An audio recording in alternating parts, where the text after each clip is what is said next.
Yay Networks. I'm Molly Kimball. Welcome to Fueled, a wellness and nutrition podcast. I'm a registered dietitian and nutrition journalist with a passion to help people live their strongest, healthiest life possible.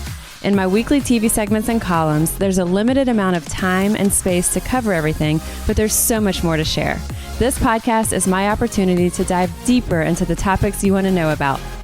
We are flipping the script in this week's episode of Fueled Wellness and Nutrition. So instead of me asking the questions and interviewing our guest, I will actually be the guest. And our host, our interviewer today is Melanie Warner Spencer. She is a lifestyle writer, blogger, and editor, and the founder of the Drink Fit Club, which you'll be learning more about. So next week kicks off our annual Alcohol Free for 40 challenge. And if you're not familiar with it, it's basically a 40-day or 6-week challenge right after Mardi Gras throughout Lent, where a lot of people, whether they're Catholic or not, give up something for Lent. And if that something is alcohol, then we say, okay, let's make that also a self-experiment. And let's take a look and see the effects of giving up alcohol inside and out. And we do that with certain lab tests that look at certain markers, inflammatory markers in our bodies, our liver enzymes. We also do it with different metrics like body composition to look at body fat, hydration status, muscle mass, blood pressure. We do a close-up photo of your face to see your skin, your eyes, the texture of your skin. And so we look at all of these things, and we encourage our listeners to do all of these things at the beginning of when you're giving up alcohol, and then at the end of the 40 days, so that you can truly see the impact that alcohol has inside and out. So with the Alcohol Free for 40 challenge, we have people from truly all over the world who will chime in and do it and join us. We have a Facebook group, kind of a support and camaraderie group, and it's the Alcohol Free for 40 Facebook group. So you can click to join that. And if you're in Louisiana, we have 6 different cities throughout Louisiana where our Eat Fit team, our Oshner Eat Fit team, is hosting these labs and these metrics. So we're basically helping you do that work and making it easy to get these metrics done before and after. And it's about $400 value if you're just going to pay just full price if insurance didn't cover your labs or anything like that. But it's just $25. And so I'll have the link for you to this on the podcast notes and our episode notes, but you can see full details at alcoholfreefor40.com. You'll see the link to sign up. If you are in Louisiana, you'll see the 6 different Eventbrite links that you would sign up by region, and that will kind of get you started on the Alcohol Free for 40. So because it kicks off next week, we are using this week to talk about the impact of alcohol on nutrition and the impact of nutrition on alcohol.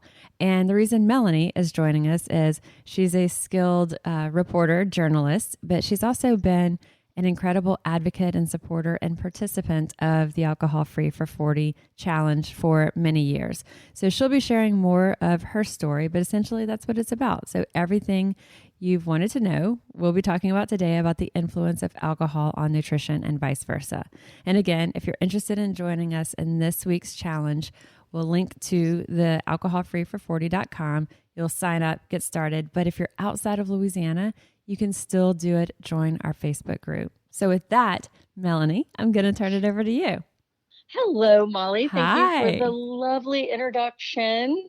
I'm excited to do this with you. Me too. I guess I should be welcoming you to your show since I'm the host this time.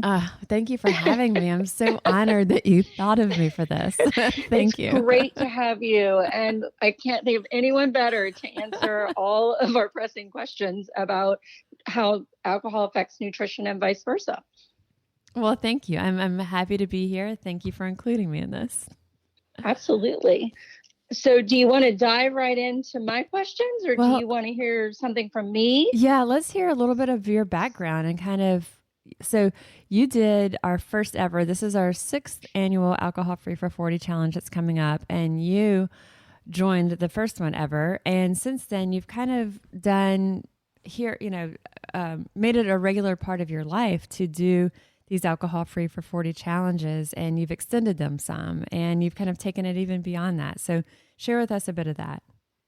Well, I have to say that in terms of lengthy challenges, the Alcohol Free for 40 program really was the catalyst for that for me.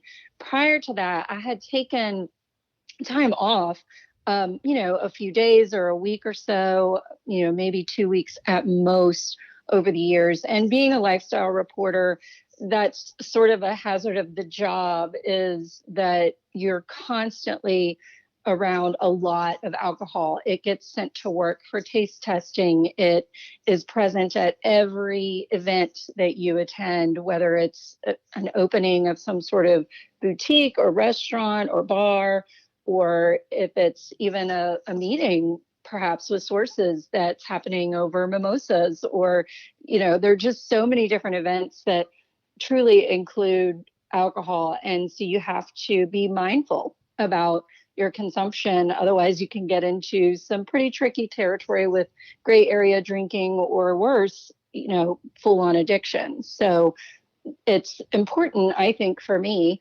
to keep tabs on that, because like a lot of people, I do have substance use disorder that is pretty prevalent in my family. I have a lot of family members that struggle with that, and there's sort of the cautionary tale for me, and I try to learn from their struggles, and they're trying to better themselves and live healthier. And so because of that, when Alcohol Free for 40, the first one in 2016 came to be, it caught my eye, because I thought, I've done this for a week or so at a time, but this would be a real challenge, particularly given what I do for a living. So I jumped in, and I was able to successfully complete the full 46 days, because I did not take time off on Sunday like a lot of people do, which there's nothing wrong with that. And technically we don't encourage people to take Sundays off. Like, that's not part of the deal. And so, but everyone says Lent is 40 days, but the reality is it's 46 days. Right. But Alcohol Free for 40 just sounds better, so we left it. No, I feel you. I would have gone with that too. And so, back then when I did it, I went back, once it was over, and resumed my regular level of drinking, which I would consider moderate. I would say during perhaps Mardi Gras or something like that, it's more heavy, but as a rule, it's relatively moderate. And then I didn't do it again the next few years until last year for 2020's episode. And I jumped in and decided to do it again, and was pretty grateful after a pretty wild carnival season here in Louisiana. And it just sort of clicked differently this time for me. And I started digging in to a lot of research that's out there on the effects of alcohol on the body and on the mind, and specifically on the brain. And I know the guidelines had changed, and that might be part of the impetus in terms of what the CDC is recommending for people in terms of their alcohol consumption and what's considered healthy or disordered or, problematic. And it changed from 2 drinks per day for women to 1 drink per day for women. So totaling of 7 units per week, basically. And so the more I dug in on that, the more I started thinking, I really need to evaluate my relationship with alcohol a little bit more deeply. And so after the Alcohol Free for 40 last year ended, I did go back to drinking, but I was moderating more within those guidelines. And then by the time Dry July hit, I decided, you know what, I'm sort of fatigued with all this monitoring, and I'm just going to do Dry July again and raise some money for cancer research and, do something good while I'm also doing another challenge. And that I ended up rolling into a 60-day challenge, then a 100-day challenge. And today, as we're recording this, I just hit 7 months alcohol free. Wow. And I've continued to deep dive on the subject and have gotten very passionate about it. And as you mentioned, I started something called the Drink Fit Club, which right now lives on Instagram at Drink Fit Club. And at some point soon, we're going to launch a website, and it really is more a community for people who are doing alcohol-free challenges. And if I had to label myself, I would call myself sober curious, because right now I can't say for sure whether or not I'll never drink again. I was about to ask you that. Yeah. Because that hasn't been really how you went into it. You didn't go into this saying, I'm going to stop drinking. You were like, let me just see how this feels for a bit. Right. And it continues to just feel fantastic. And to my chagrin, because I love my champagne, I love my cocktails. I love to have a beer with crawfish or, at a barbecue. But I have found that most, if not all, of the alcohol-free alternatives that I've tried in the zero proof spirits world, and some of the wine out there is getting better. And there's lots of great alcohol-free craft beer, and I'm just not missing it. Yeah. So, and I should also say, I'll link to our other podcast that we've did. We actually did it. Well, we've done two. One was last year's Alcohol Free for 40 challenge, where you talked a lot about, how to kind of build this into your normal social world and how to still do the things you do, live your normal social life while still doing the Alcohol Free for 40 challenge. And then just around the holidays, we did spirited holidays, or, zero proof cocktails for holidays. And in that, Melanie shared a ton about the zero proof spirits that she's talking about. So we won't go down that one so much today, but if you're curious about all these that she's trying, that she's like, oh, they're actually not bad, we have an entire podcast for you that I'll link to. Yes. Sorry to interrupt.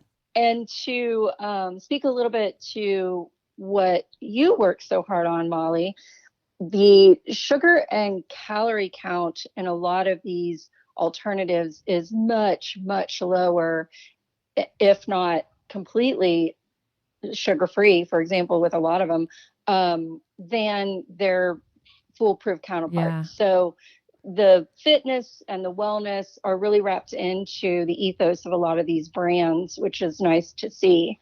Meanwhile, I love to taste test and mix up really fun recipes for zero proof cocktails. And again, I just don't miss it. I'm having a great time. And so now I'm bringing that alcohol-free party to the internet. Yes, I love it. I love it. And so one of the things that a lot of people say is, okay, after the alcohol-free for 40 challenge, which is the 46 days, as we said, they'll say, okay, well, what's next? What do I have that is going to help me either kind of gradually step back into drinking moderately, or I'd really like to have that continued support to continue this lifestyle. And so when Melanie started the Drink Fit Club, and I'll link to that, the social account for that, it's a great support, to kind of help bridge that after and continue that after the Alcohol Free for 40 challenge. Thank you. Yes. And all drinkers are welcome. So whether you're alcohol free completely, whether you are moderating, or whether you just like getting information and seeing what's out there in terms of the no and low ABV drinks, then it's a great place to hang out. Let's take a minute to talk about Tommy John, one of our sponsors for this week's episode. So Tommy John Valentine's Day do's and don'ts. Do gift Tommy John's buttery soft loungewear, and don't feel guilty about picking some up for yourself. I love my Tommy John lounge pants. They're stylish. They're tapered with a jogger style fit, and they're quite possibly the lightest, softest fabric that I've ever felt. I love them. And when you're wearing something like Tommy John and you're so much more comfortable, it means we truly can do everything just a notch better. And when you give Tommy John's men's or women's loungewear and pajamas to either your special someone or to yourself, looking good and feeling good is easy. From loungewear to second skin fabrics to limited edition Valentine's prints, Tommy John has you covered. And whatever you choose, Valentine's success is practically guaranteed, because who wouldn't love a Valentine's gift from Tommy John? And there's no risk with Tommy John's best pair you'll ever wear, or it's free guarantee. Try Tommy John today, and if you don't love them, they're free. For a limited time, Go to TommyJohn.com/fueled and save 15% on your first order, including limited edition Valentine's gift sets. Go right now. Last year, they sold out in just 5 days. Save 15% at TommyJohn.com/fueled on your first order. That's TommyJohn.com/fueled. See site for details. All right, Molly. So let's get started and flip the script. How about it? All right. I'm excited. This is going to be fun. All right. Me too. Okay. So let's start with some of the ways alcohol can affect our nutrition. And I'd love to hear what those things are, even if we're low to moderate drinkers and eat a healthy and well-balanced diet. Okay. So I think alcohol is one of those things that is such a deal breaker in terms of people's success to reach their physical or fitness or wellness goals. And I say that because a lot of people, they work out really hard. They are eating, mostly the right things they feel, and they're still not seeing the results. But then they're also like, but I'm not a big drinker.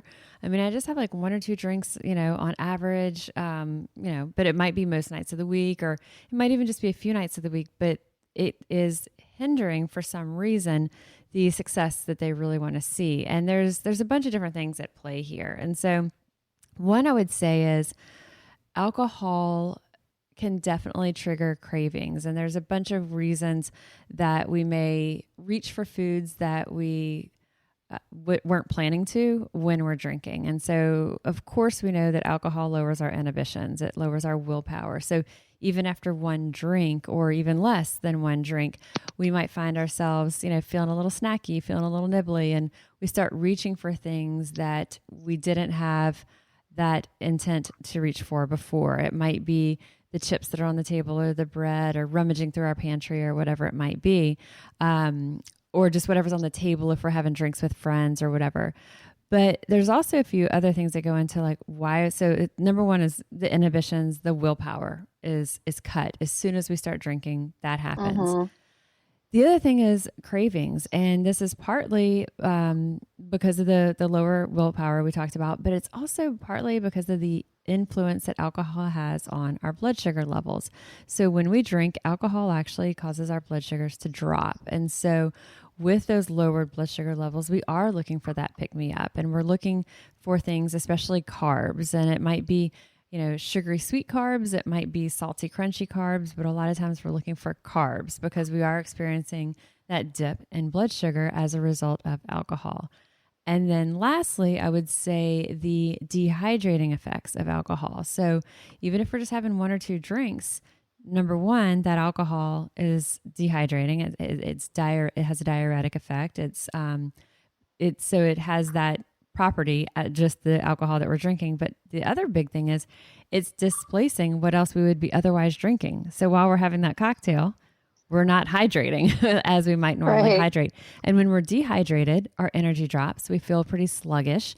Even mild dehydration can lead us to really feel just fatigued. And when we're feeling that sluggishness, that tired feeling, we look for carbs for that pick-me-up. So all of these things play a role into how does it affect our nutrition? Even if we're really not drinking that much, it can lead us down a path quickly of eating things that we might normally not be reaching for. And we think, it's just a little bit, but it can happen really frequently if we're drinking on that daily basis. Right. And I think too, and I speak from experience here, even if we're perfect angels in terms of our nutrition all week long, once the weekend hits and, we have a Friday night happy hour and then a Saturday brunch, it's like all bets are off at that point. Exactly. Yeah. 100%. All right. So I have read that certain vitamins and minerals can also be depleted by alcohol. And with that in mind, are there certain foods that we can eat in the first few days of an alcohol-free challenge that can help stabilize our nutrition from that perspective of the vitamins and minerals that may have been depleted, but also curb those cravings that might end up being present for things, that you were talking about, like the carbs and the sugar? And then what about in subsequent weeks as well? Yeah, so I wouldn't worry too much if someone has been drinking on even a regular basis and then they stop drinking. I wouldn't really worry that you're going to have a strong deficiency. That's not typically going to be likely, but you can, just as a general insurance, I recommend to pretty much everybody, unless there's a reason not to take it, I like to recommend a good multivitamin. And you can also take an additional B complex, an additional B vitamin to replace any of those B vitamins that might be lowered with alcohol. And so there's a bunch of different brands of good multivitamins, but actually one that has been tested that repeatedly passes tests of independent lab analyses that the quality of it dissolves properly, it's absorbed, all this kind of stuff. It's just the GNC vitamins, and it's the GNC Mega Women and Mega Men. I think the women's is like Ultra Mega Women, but that one is actually just a really good, reasonably priced multivitamin, and it also does have high amounts of B vitamins. So again, I recommend that just across the board anyway as insurance, unless there's some unusual reason that someone can't take a multivitamin, which is very rare. So if someone is concerned, it's like, do I have that deficiency? Just take a multi, and then you're probably going to be fine anyway, but doing that just for insurance. But what can we do to help stabilize our nutrition and kind of curb those cravings in those first days? I remember like when I very first started seeing clients like over 20 years ago, I remember I had this client and he came to me, and I still see him. I know him. Actually, really good friends with his daughter, who has now become a dietitian as well. At the time, I think when I first started meeting him, she might have been like 12, and she's now like a colleague. But anyway, I remember, he had a history of alcoholism. And he had been, a recovered alcoholic. He had been recovered for several years, but it was something that I think he never said it, but I kind of suspected just from what he would say that he still struggled, whether he still struggled and actively drank at times, or he still struggled with those feelings of temptation. But it struck me because he said, Molly, since I've been working with you and I'm eating better, and we'll discuss what better means in just a minute, but he said, I find that I have far fewer cravings for alcohol. And that was the first that I had really heard that. I was new. I was really green in it, and it was really striking to me. And then over these years, as we've worked with our participants, our crew coming through the Alcohol Free for 40 challenge, we hear this over and over and over. And so what this means is, what does this look like? And good nutrition is different for everybody. And there's a lot to something like intermittent fasting, and we won't get into that, but for some people, limiting certain windows of time that you're fueling your body might be the most effective. But what I find is the most straightforward, simplest approach, and especially when someone is just giving up alcohol, is several things. Number one, fuel your body frequently through the day. Try not to go more than 4 hours, 3 hours without having something. And it doesn't have to be the minute you wake up, but starting within about 2 hours after you're up, and then not going more than about 3 or 4 hours without eating that small meal or some sort of a snack through the day. But then what's really key is what these meals and snacks are made up of. I want to avoid white processed carbohydrates. I want to pull those out as much as possible. Because when we start our day, for example, with white processed carbs, let's just say a bagel with jelly, or one of these cartons of yogurt. There's a sugary carton of yogurt that looks like it's healthy, but it's really not, and you're sprinkling some granola on it or whatever. But when we start our day, or we have these sugary carbs or these white processed carbs through our day, it sets us up on this roller coaster of energy. So this energy release and then drop, energy up and down. And that cycle, that roller coaster, is going to leave us with the highs, but it's also going to leave us with the lows. And when we hit those lows, we're craving more carbs for that pick-me-up. Or in the case of this client, when he would experience that low, that was a trigger for him to want to reach for alcohol. Mm-hmm. And so I would say eating frequently through the day, but what do we eat? It's not those processed white carbs. Clear those out, and instead keep the focus on protein. keep the focus on fats, especially plant-based fats, as much as possible.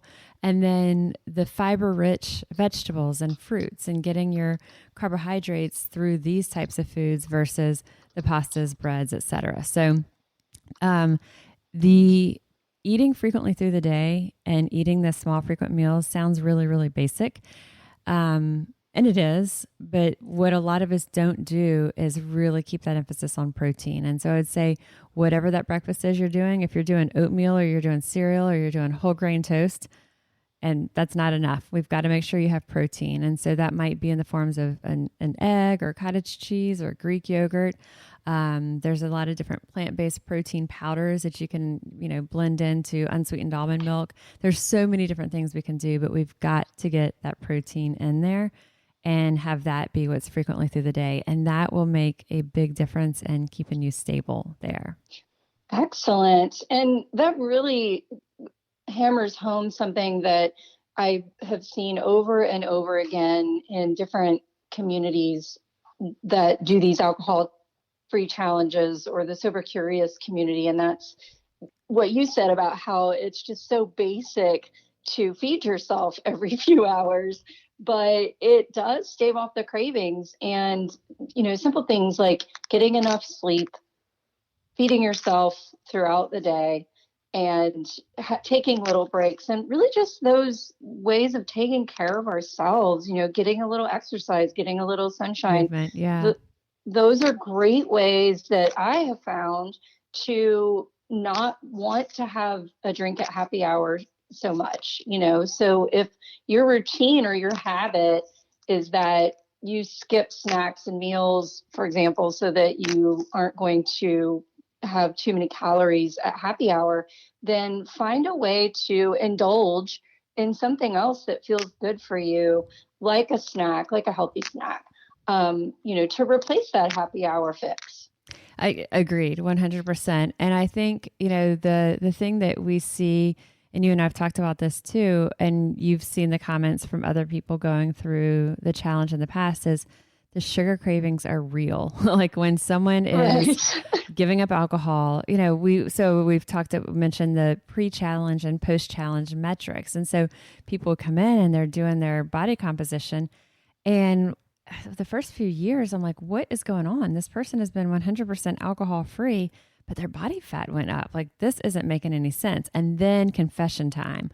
Well, I've been having like Ben and Jerry's every night, or I've been doing this. And I'm like, okay, this is not the point. Like, the point is not to replace one vice with another. So we do highly, highly, highly recommend that if you are going to do the alcohol free for 40 challenge, and you truly want to see how good can you feel, it makes a whole lot of sense to also use that 40-day window to either give up or dial back on the white carbs, the processed carbs, sugar. So it might be simply that you're going to, limit added sugar or cut out added sugar or the white processed carbs, whatever it is. But those two things, as much as you can pull that out in tandem with going alcohol free, it sounds like, oh my God, Molly, how much do you want me to give up?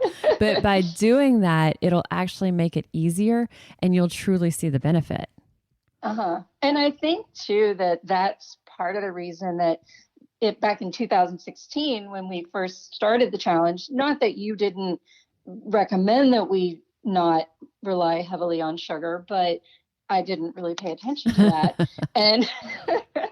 And so I, definitely have experienced it both ways. And that was my next question, is what if you're having trouble with those sugar cravings and you want to stop the cravings or maybe have some replacements? And you kind of spoke to that a little bit in the general nutrition discussion. But if there's some very specific things that you have to advise, then I think everyone would love to hear it. Yeah. And I think it helps to understand the why a little bit, because it seems odd. It's like, okay, this is out of nowhere. I haven't been a sweets person. Like the person who's like the bourbon drinker, like they're like a scotch drinker or a bourbon drinker, like they don't consider themselves a sweets eater. Then all of a sudden, like they just can't get enough jelly beans or whatever. Right. It's like, what is happening here? And it seems like it's completely out of the blue. It's out of nowhere. But there's a really deep correlation here. So sometimes, actually, I would say a lot of times, I'll hear people say, oh, it's because your body is so accustomed to the high sugar of alcohol, and now you're craving it in the form of sweets. That isn't really it. And actually, if someone's just drinking something like scotch or vodka, there's no sugar in those drinks. So it's not really that. It's more about the fact that sugar affects many of the same pathways in our brain, the same neural pathways that alcohol does. And so when we eat sweets, and we can say sweets, but I wouldn't limit it to just sweets. I would say sweets, the sugars, but also those processed white carbs we talked about. I would put pasta, rice, potatoes, breads, these processed white carbs, whether they're sweet or not, as well as sweets. So eating these refined carbs, we'll call them, it causes our brain to release these compounds that we refer to as like the reward chemicals. And so these are those pleasure chemicals, those feel good chemicals. And these are things that are chemicals or hormones like dopamine, for example. And dopamine is what we call it the feel good neurotransmitter, because it's so strongly associated with our sense of pleasure, our sense of reward. And alcohol has a very similar impact. It's affecting these same pathways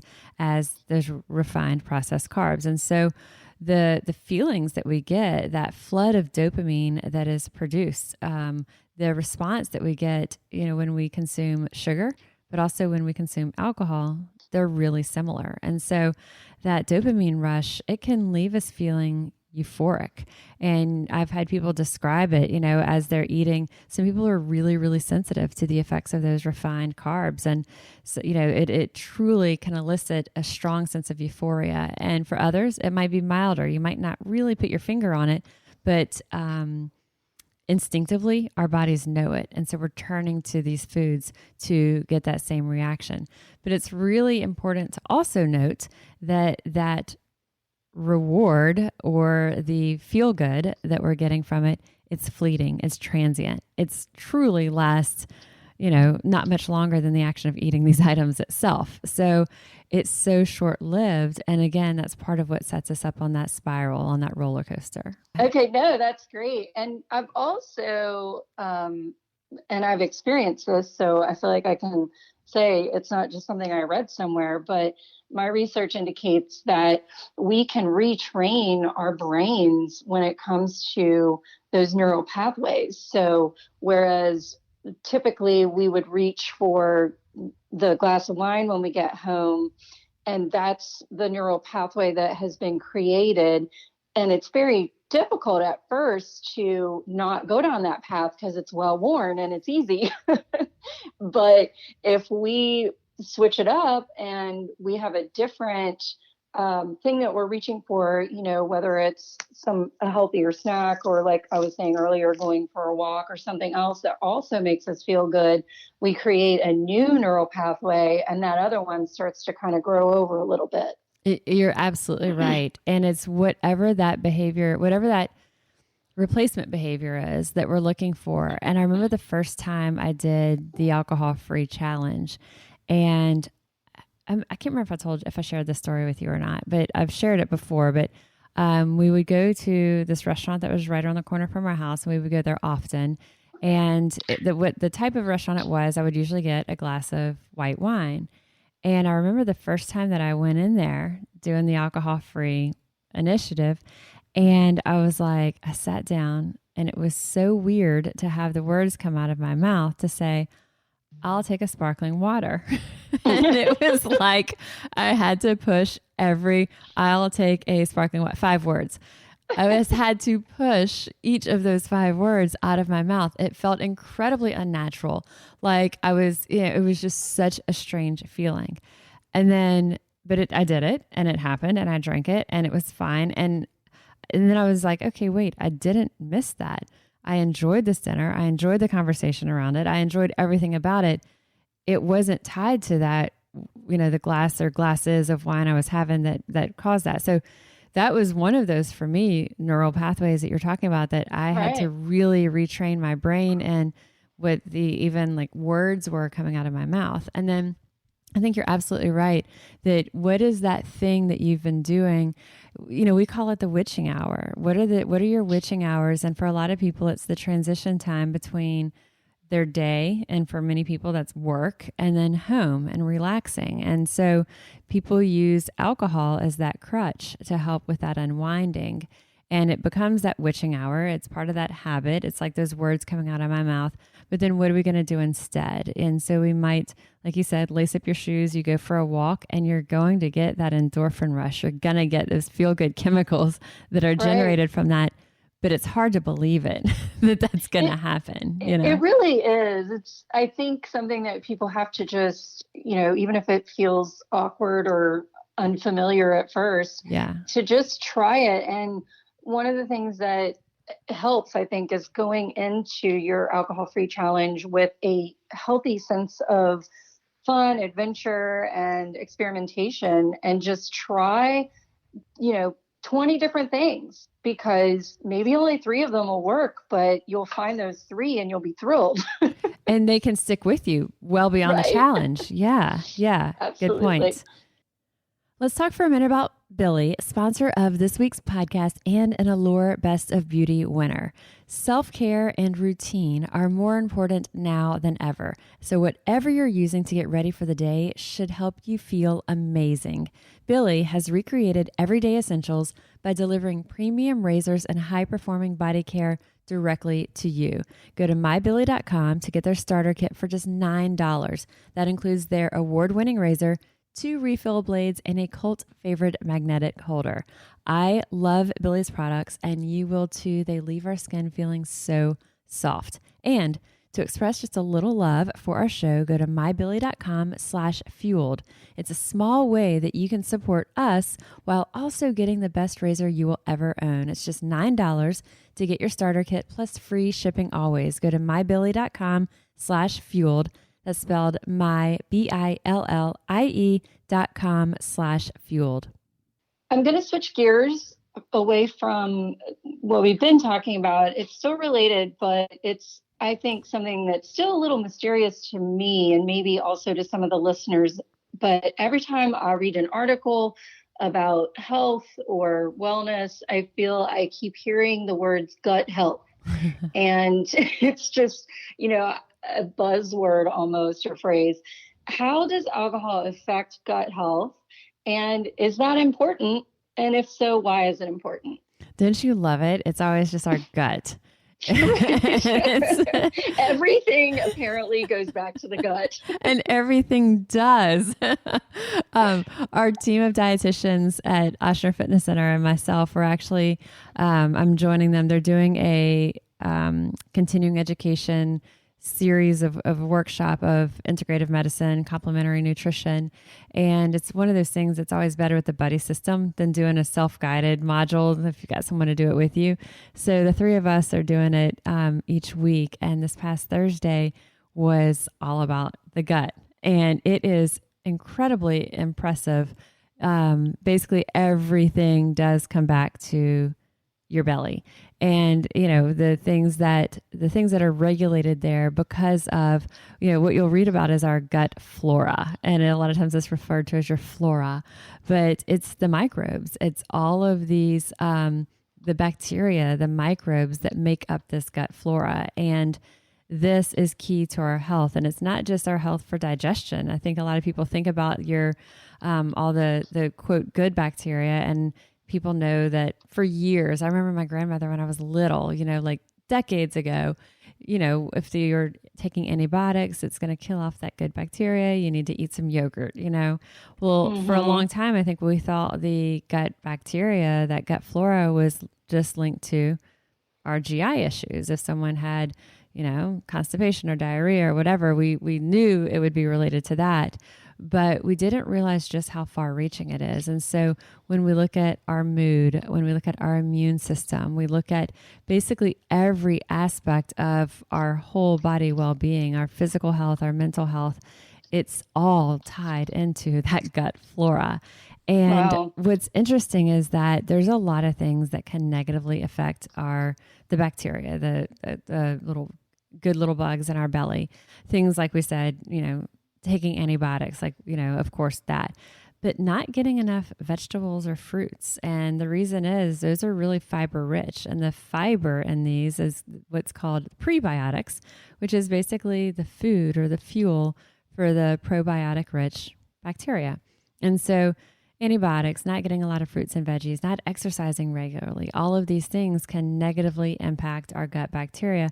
But alcohol is one that also can negatively affect it. And so when we drink on a regular basis, that alcohol actually causes an imbalance in the little microbial population that's living inside of us.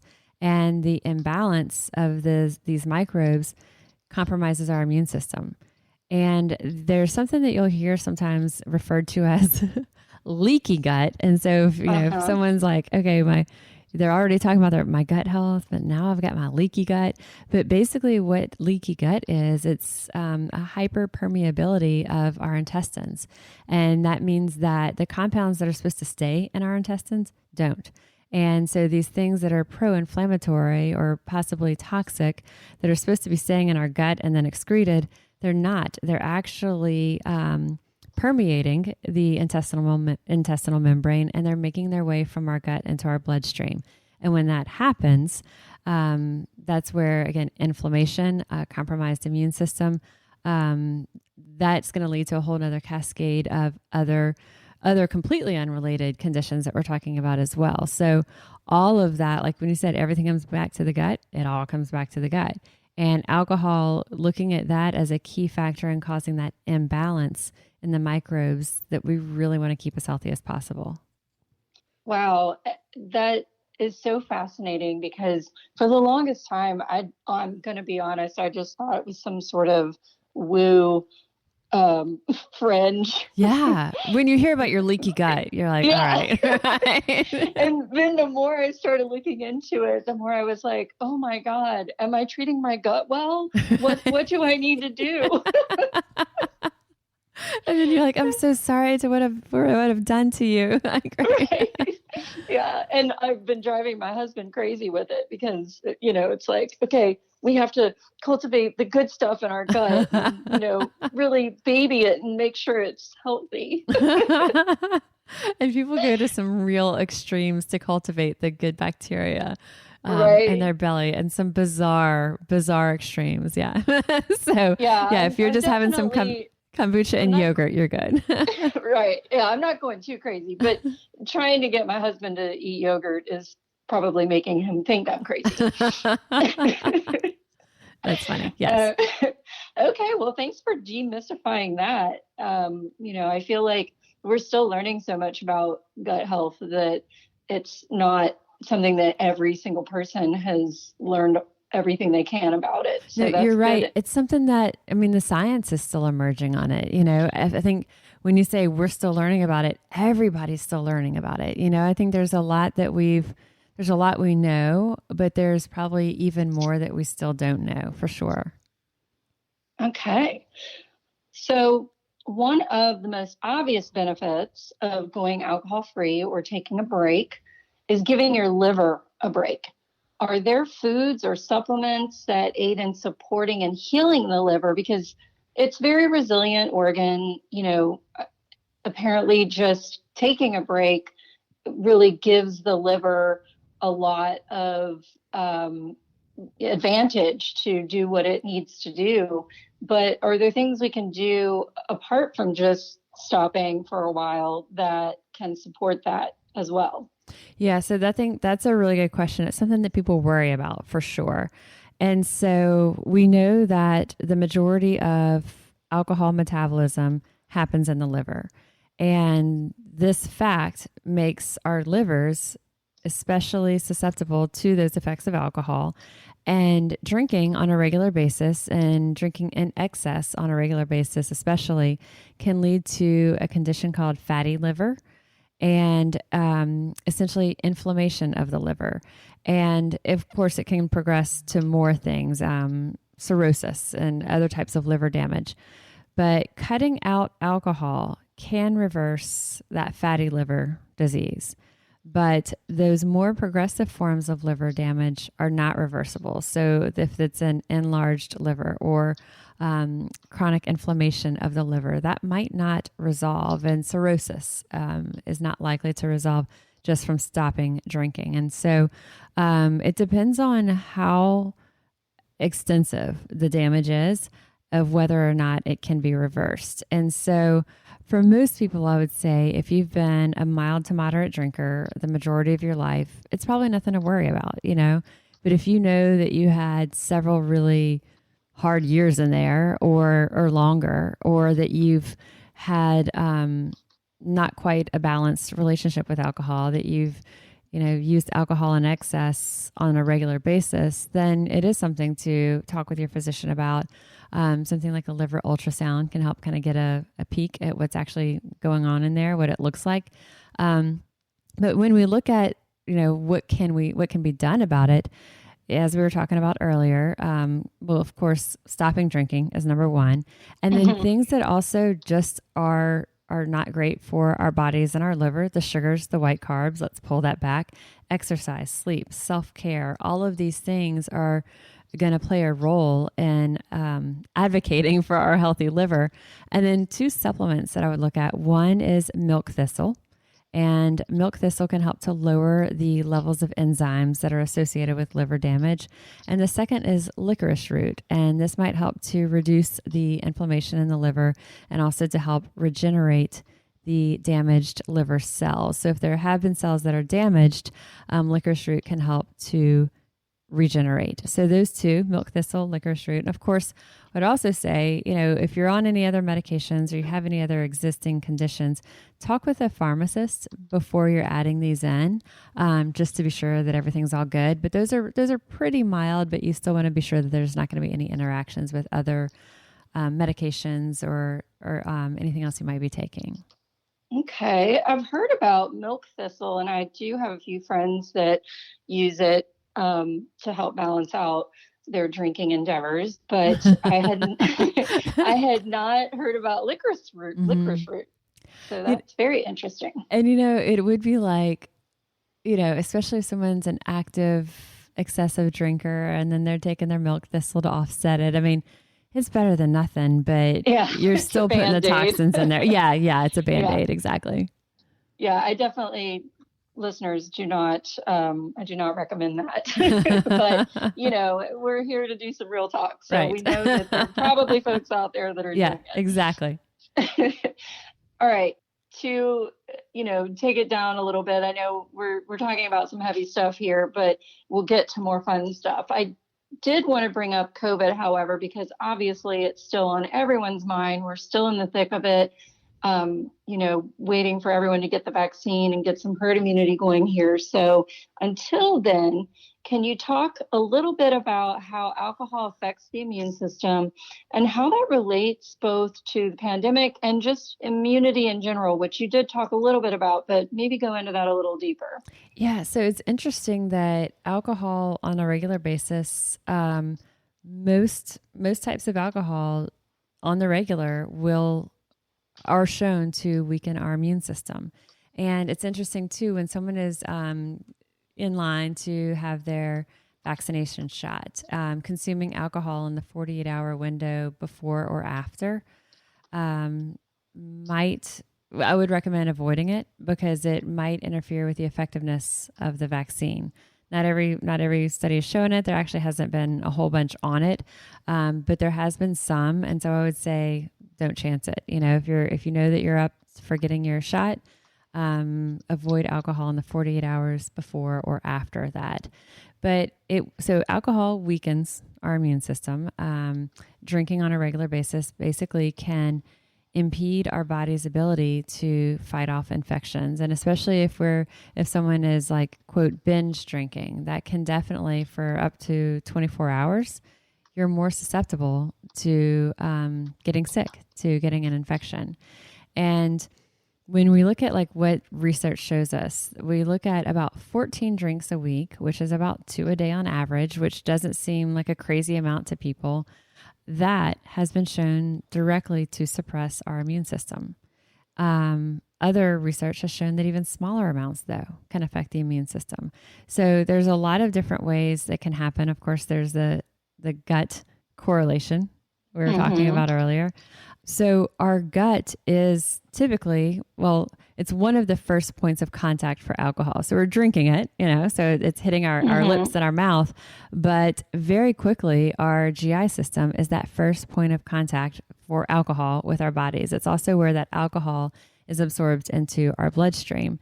And one of the most, I think, significant impacts of alcohol on our GI system, I think that we can visualize, is that it actually physically can affect the structure and the integrity of our GI tract. So we talked about the fact that alcohol impacts the microbes in our gut. And so there are all those vast community of little microorganisms that populate it.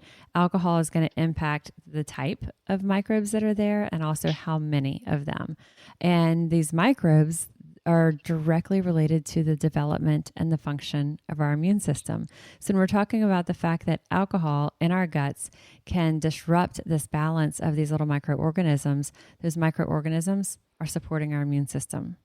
So we're directly impeding this.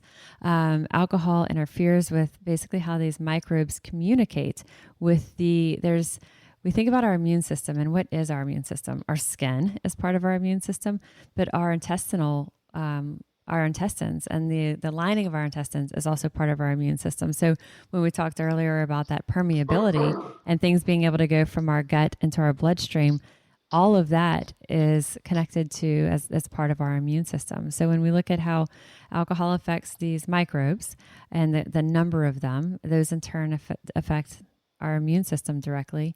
All of this just shows us that how alcohol can truly exacerbate a weakened immune system, And so I think when we look at, I want to do every little bit that I can. Well, that's one big thing, that we truly do have control over for our immune system. And I had a picture in my mind of almost like those very simplified videos that you might watch when you're a kid in health class. And I could just see the alcohol being drank and going into the mouth, and then the skin kind of getting hydrated. And then all of a sudden you have this, weakened skin organ that, can be permeated by bacteria and viruses. And then it just continues down into your gut and sort of goes out through the rest of your body. We need a graphic designer, a graphic artist to do that with us. Yes. And when you think about like your intestines and you think of the lining of it, there's all these little like hair-like projections that come out of our intestines. They're called villi, and they're helping to they help with the absorption. They're helping with all of this communication and digestion and absorption in our intestines. And when the surface of this is damaged, all of this, everything starts to break down at that point. So yeah, there's a lot that I think we don't think about of the long term and the effects of alcohol that we cannot see. Mm-hmm. And really, even the short term. I mean, if we have, for example, have a weekend where we have a couple of different parties or gatherings to go to, which of course right now may not be an issue, but post-pandemic, you could go 2 or 3 days drinking in a row each day. Easily, right. And so that weekend, you're definitely compromised when it comes to your immune system. Absolutely. And then you're probably doing other things that aren't helping any. Your sleep is compromised. Even if you're in bed longer because you don't feel so great, you're not getting quality sleep. And of course, we know we need that for our immune systems. You probably aren't getting the exercise that you usually did. So all the other things that are helpful to boost our immune system, we're undoing those a little bit as well. Right. And that's really why taking these breaks is just so important and helpful, because even if you give yourself, a few days during the week, that makes a big difference. Yeah. Great point. And even you're right. It doesn't have to, even if you say, I don't know about 40 days, but like, right. Or if it is 40 days and then you do this with the alcohol free for 40, and then a few times a year, you might do, a weekend to a weekend or a Saturday to Saturday, whatever it is. But yeah, I love that of seeing these benefits as even more reason to give these little like micro breaks throughout the year. Right. Absolutely. So we talked a little bit about how it can affect diet and healthy eating plans and all of our best intentions with our nutrition. And anecdotally, my friends and I have discussed that when alcohol is in the picture, even in small amounts, it's harder to reach our weight loss goals and maintain even once we've hit our sweet spot.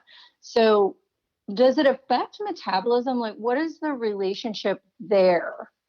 Beyond just eating, the grabbing the carbs and eating all the snacks. I haven't seen clients where I feel like it's like slowing the metabolism. I would be hard pressed to say, oh, if you drink, your body's going to burn fewer calories overall. Like, I haven't seen a long-term impact on someone's got a couple of glasses of wine a day and their metabolic rate is going to plummet. It'd be great if we could say that, but more Right. than that, alcohol is calorie dense, so it squeezes a lot of calories into a little space. So while we might not feel like we're consuming that much liquid, it still might be a high calorie volume of liquid. And then, like we talked about earlier, the cravings that can easily be perpetuated by the cycle with alcohol, causing that lower blood sugar. And then when our blood sugar dips, we want those carbs for that pick me up. And then we set ourselves up on that roller coaster, that decreased willpower. But then also things like inflammation and alcohol, even just low level alcohol consumption, leaves us with a state of chronic inflammation. For some people, it's a little bit of inflammation. For some people, it's a lot. But when we talk about weight goals or even just aesthetic appearance, how lean a person looks, that inflammation can show up, and it's hindering that end goal that we're striving for. Same thing with bloating. When we have the constant, even low level dehydration of alcohol, our bodies can kind of flip on us and kick in different hormones that actually cause us to hold more fluid. And then in turn, that's part of why we get so bloated if we drink a lot. There's hormones. There's one called like antidiuretic hormone that kicks in and actually prevents us from peeing as much, and it makes us hold more water. And so in turn, that can lead to that bloating, even though we feel like, why am I so bloated? I'm dehydrated, and that can be why. And then again, alcohol's influence on sleep, it interferes with our depth of sleep, the quality, the length of sleep, the length of time we're in deep sleep. So all of those things, the calories, the cravings, the inflammation, that fluid retention, the impaired sleep, all those things tie into, makes it really hard to, meet that end game goal health-wise and physical-wise. Yeah. That is true. And I think there's a lot to the hormone connection, because doesn't alcohol, as you mentioned, it creates some havoc within your hormonal system. But I also have read that it increases testosterone in women or increases this estrogen in men, and has some havoc that it's wreaking also on the hormones for women as well. It does. It does have an effect on hormones. And that's a good point. We know that alcohol is directly correlated with a very, very, very high risk, increase in risk of breast cancer. And that's specifically because of the hormonal impact that alcohol has, that is increasing our risk of breast cancer. So you're right. I don't know to the degree that I would say the effect of alcohol having effects on our estrogen is going to prevent us from reaching our weight goals. But just like all of those other things we talked about, it absolutely can play a role right in there with all of these. Okay, definitely. That was one that sort of alarmed me a little bit. And I don't want to be a fear monger by any stretch of the imagination. Obviously, if people are following the guidelines and, taking breaks and taking care of themselves, then I'm sure it's fine. But it is kind of alarming when you think about the inflammation and the different systems that it really is affecting if you're using it long term in a less balanced way, as you so astutely put it. And I think those things that we just talked about, it is a little doom and gloom, and it's alarming to think about. But that is exactly why for the Alcohol Free for 40 challenge, we ask people to take a close-up photo of their face. And so that you can see your face is immediately, you can see the bloating, the puffiness, the circles under the eyes. You can see that everything that we were talking about, the bloating, the inflammation, the impact on our sleep, you see all that right there in your face, you know? And I hadn't realized just quite how prevalent it was. And did I tell you how it came about that we started doing the photos before and after? Maybe, but let's revisit Okay. it because I might be confusing it with a different anecdote. We had our first alcohol free for 40 challenge that we had the participants come to the NOLA.com offices, and we had set up for body composition and labs. So body composition to see your muscle mass, your fat mass, and hydration status. And then labs were being drawn to look at, liver enzymes, inflammatory markers, et cetera.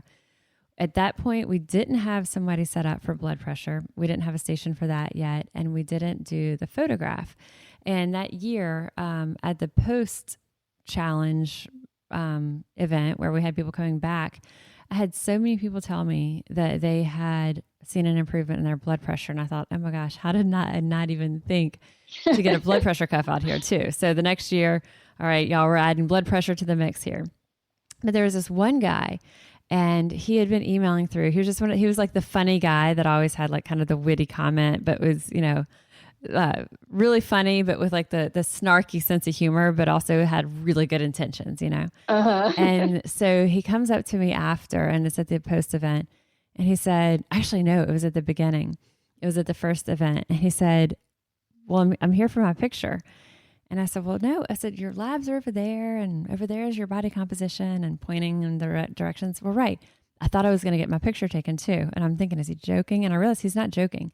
We had recommended that they take their own picture, but he was like fully expecting to get his picture taken. And so my friend who was with me, and she was helping out with the event, Ashley, she said, all right, kind of like, all right, get up against this wall. I'll get your picture. So she puts him against the wall, snaps his picture, gets close. And I'm thinking, oh gosh, and then at 6 weeks later, sure enough, there he is. He's ready to get his picture taken again, so get him in the same spot against the wall. When we looked at those pictures side by side, the before was like, the guy, like what you would see, like if your friend got like a DUI and like you saw his picture in the paper, the after looked like the guy that we were like wanted to set up with our friend. And I'm like, wow. Yeah. And I was like, that sealed it. I was like, we are going to start doing the photos, the before and afters. And not everybody's obviously is that drastic. Dramatic. Yeah, but his was. I mean, he even looked like he had more hair on the top of his head, like he just really all around looked a lot better. But it was because of those things, that bloating, the inflammation, better sleep, all of these things were so evident in that picture. Yeah. Well, and I have participated in that every time I've done the challenge, and I continue to this day because I have a baseline from last year on Ash Wednesday at the end of carnival season when we started the challenge. And then I have taken one every single month since then, both when I was moderating it after Easter and then again with this 7-month challenge. And I can see a big difference. And so if anyone out there is listening and you're a little vain like me, then there's really something to this, because I've seen huge changes in my skin, clarity and brightness, and just the clarity of my eyes. They're brighter and they're more open and sparkly. It's pretty amazing to see what a difference even just 40 days makes. Yeah. Agreed. So let's shift gears to something fun. First, I want to ask, how, if at all, do our taste buds change when we take a break from alcohol? And how can that affect our healthy eating aspirations? And the reason I ask this question is because alcohol does have a numbing effect. And, I know long-term smokers, for example, lose their taste buds a little bit. And I'm wondering if maybe because alcohol has a numbing, component to it, if it does the same thing. And if it does, how does that affect things?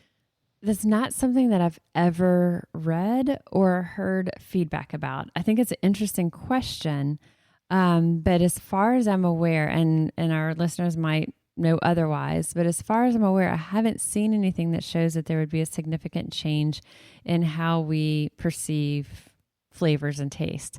Definitely with smoking, that happens. I mean, it always stuns me when we work with a chef who smokes. I'm like, how is this possible? Because it does dull their sense of taste. But I'm not familiar with the science that would show that to happen with alcohol. And it's also not something anecdotally that I've gotten feedback from people like, wow, I'm tasting things a lot more.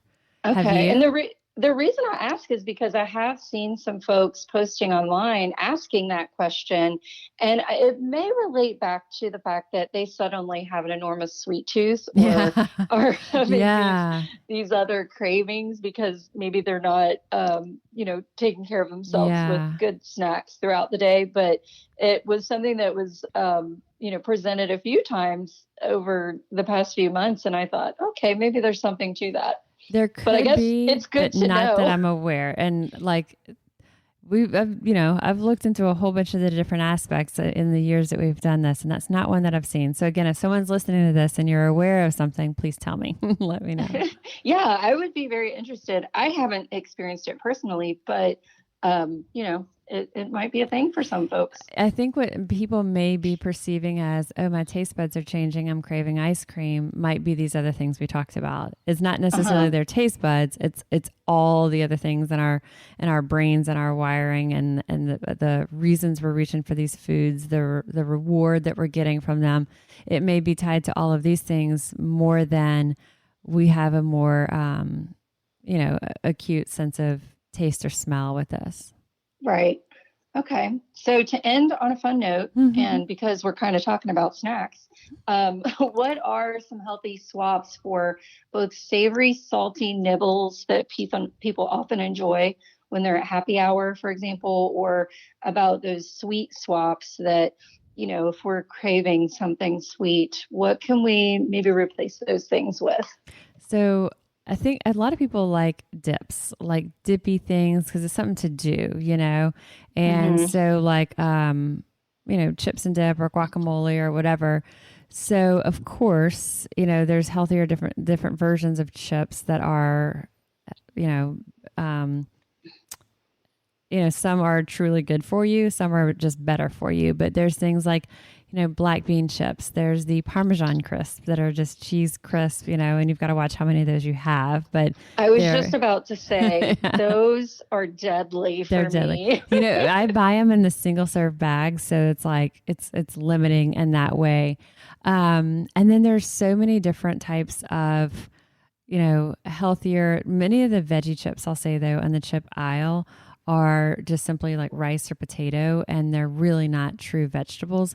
But there are kale chips that if you haven't tried them, the store-bought kale chips are really good and they're crunchy. And there's a brand called Rhythm Superfoods that also has beet chips, and they have some carrot sticks, and there are these dehydrated, really crunchy veg. They have cauliflower also. And so like I buy those because I just can't recreate that in the oven. And so those, when we say healthy chip alternatives, that's what I mean. Then there's also, of course, as a chip alternative, like air quotes, you can slice raw vegetables or even grill them slightly to get a little of that smokiness in them. I've seen some Mexican restaurants that will do sliced cucumber to have that with, dip guacamole or with salsa, but they'll slice the cucumber and they'll use it with like a knife that has like it gives the same cut as like a crinkle cut fry.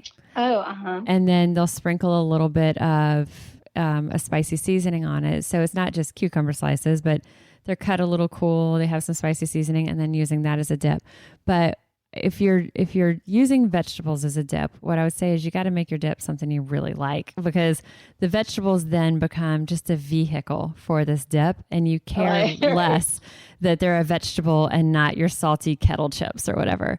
And so going to dips, some of the things, and I think I'm like assuming that everybody else is a dippy kind of a person, because I am, but like I love that kind of stuff. And so I like taking Greek yogurt and using that as a base for dips. And you can do, a spinach and artichoke dip. You can do just kind of like a ranch dip or a Southwest dip or crab meat or any of these types of dips, but I like the 2% Fage. I do not like it with fat-free Greek yogurt. So I like the 2% Fage, mixing that through and making these savory, creamy dips. You can also take something like hummus or baba ganoush and go halvesies with the Greek yogurt, and you're adding protein, you're adding calcium, but you're also cutting the calories, because something like hummus is still pretty high in carbs, still pretty calorie dense. So cutting it half and half, or at least 1/3 with Greek yogurt, can be good. So then making that your creamy based dip, and then if you have a grilled veg or a raw veg or any of those kind of healthier chip options, it gives you just some goodness to put that in there. I also do a lot of I like just different like nuts of all type. I love macadamias. I love cashews. And so I'll just sprinkle a little bit of sea salt, and what I've actually been doing that I really, really love is taking a little bit of swerve and a little bit of sea salt and tossing them with a little bit of olive oil and putting that in the oven. And then they're kind of this that little bit of salty sweet, and they're so good. That sounds amazing. Yeah, I did. Candied cashews was the gift that I gave to our neighbors and coworkers and stuff for Christmas. And actually, I'll put the link to that one too, just on the site, because it's really good. But Definitely. It's more like you have to melt the butter and coconut oil, melt the swerve in there. You're stirring it. You kind of make the sauce. You toss the nuts all through it. It's a little bit more of that step. So just for a normal, weekend thing, I just do a sheet pan. I put wax, parchment paper down, and I put the nuts through it. And then we have the olive oil that's not aerosol, so you can just spray it directly onto the food. So we hit it with the olive oil spray, a sprinkle of, a crush of the sea salt, a sprinkle of swerve, kind of shake it up, stick it in the oven, and it's super fast. So that to me is one of the things that I like to just keep around. And it's just a little bit more than something that's just like plain almonds or something. And I can vouch for using Fage specifically, because that's what I use too, as your base for dips. And also I use it instead of sour cream. I actually made a chocolate Fage little snack for my husband, since he's not a big fan of yogurt. And I made that with cocoa powder, and I used swerve sometimes, and I've used honey before as well. So to get a little sweet fix. Did he like it? He did. He actually really did like it. I was surprised. You're like, thank you. Just put a little bit of work into the yogurt. All right. Right. I'm like, thank God your gut bacteria is going to be happy now. But yeah, that kind of thing for the salty, it's just finding something that, and not buying the other stuff that's so tempting to you. And like we said, those Parmesan crisp, if those are deadly to you, don't get them, or only buy them in the little single packs. And then the sweet swaps, there's so many things. We were talking swerve, but the other thing that I do is we always keep them in our fridge, and it is the salted dark chocolate peanut butter cups. I like to make them with almond butter, but they're actually from our Eat Fit cookbook, and they are delicious. And so they're basically a 0 sugar peanut butter cup that you can make with any kind of a nut butter you want. I'll put that link too. But because those are kind of if anyone's like, yeah, okay, you're telling me they're like a Reese's peanut butter cup, then they eat them, they're like, oh my gosh, this is as good, And so that's one that I like for a sweet swap. But people who like things like gummy bears and stuff, there was nothing that I've really had that was like an answer. But now there's a product on the market called Smart Sweets. And it is basically like a It's a plant-based sweetener, like a 0-calorie sweetener. There's no artificial colors or anything wacky. And it is like a very actually pretty healthy gummy candy. And you can find them at all types of stores or online, but they're called Smart Sweets. And then, find like smoothies, or like you said with the yogurt, can be good. But I find like smoothies can be easy and fun. And then you can also take whatever you like as a smoothie, if you're making it chocolatey or peanut buttery or fruity or Greek yogurt, whatever it is. And you can also put it into little popsicle molds and have that. So you've got that kind of takes a little bit longer to eat versus sipping it through a straw. So it's kind of just like finding, what's going to be satisfying to you, like based on whatever you're like looking for at that time. That is so key. And I can't emphasize this enough, but when it comes to both the snacks that we crave, and also if you're using an alcohol replacement beverage, the zero proof stuff, is finding the flavors that you prefer and trying to mimic or replace the flavor with a healthier version. And that really helps with the cravings. Agreed. And we'll give a shout out to Swerve, which we've talked about. Their company is based here in New Orleans, but and they're a great partner on a whole bunch of things with us. But they have an incredible arsenal of recipes on their website. And so I'll put that too. But that's one that when someone says, well, but yeah, I really like, I was talking to my aunt and she was telling me about this cake that she makes. And I was like, I promise you will find something like that on the Swerve website that they've vetted out. They've tested it. Like, you don't have to trial and error on it.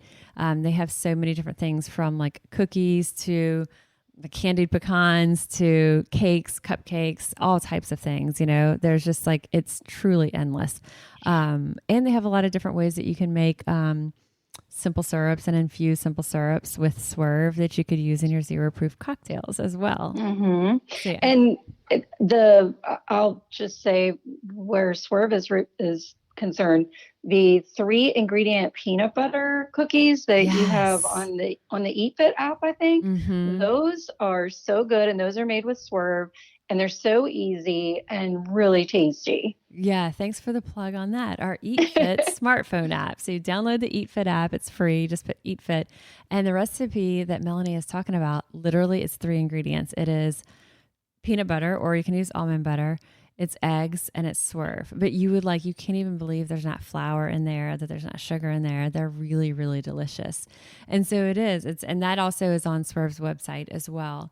So it's, as Melanie said, it's like, hey, what am I craving? What am I looking for? And like, how can I find something better that can kind of fill that gap? And I think that the goal here, particularly with an alcohol-free challenge, and you can really kind of use this anytime, but if you're doing a challenge, if you're doing the alcohol-free for 40 challenge, the point is to get ahead of things and anticipate that you might have a craving. I'm just going to tell you, you're going to have a craving. Yeah. You're, like you said, your witching hour, whatever that might be. It could be after you put the kids to bed, if you have children. It could be happy hour. It could be brunch time, whatever that is for you. Think about it and maybe even write it down in your journal, or, wherever you keep notes for yourself, and pinpoint what those times of day are for you, and try to get ahead of it with having those replacements on hand and ready to go. So it requires a little bit of planning in advance, but you'll be so glad when that moment strikes and you have something else to do or to reach for. I couldn't have said it better. You're exactly right. Expect that it's going to happen and plan for it. Why rely on willpower, which is a finite resource? Instead just have those things there, and you don't have to use your willpower to resist the drink or the sugar craving. Right. To just fight your way out of it. Agreed. Yeah. Yeah. I love.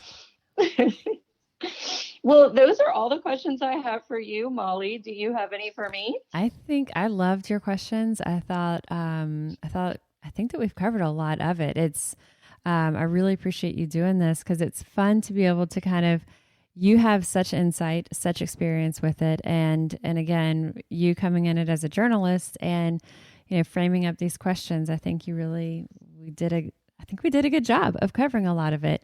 Thank you. I think so too. I even polled a few friends who are either doing or have done alcohol-free challenges because I wanted to see if there were any blind spots for me of things that maybe I hadn't experienced or read about that maybe they had experienced. So I'd like to give a shout out to my friends who helped as well.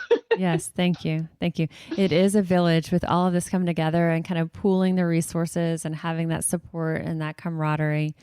And then again, as we said, if you're doing alcohol free for 40 this year, as this podcast airs, this podcast drops on a Thursday.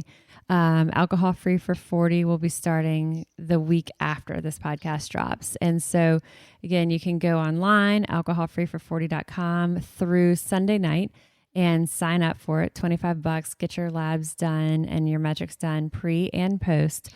But wherever you are, if you're not in Louisiana, you're not able to access one of our 6 cities that's doing the pre and post test, then you can still join the Alcohol Free for 40 Facebook group where there's a lot of support, camaraderie. Melanie's in it. I'm in it. Our entire Astronaut Eat Fit team's in it. And then also check out Melanie's Drink Fit Club.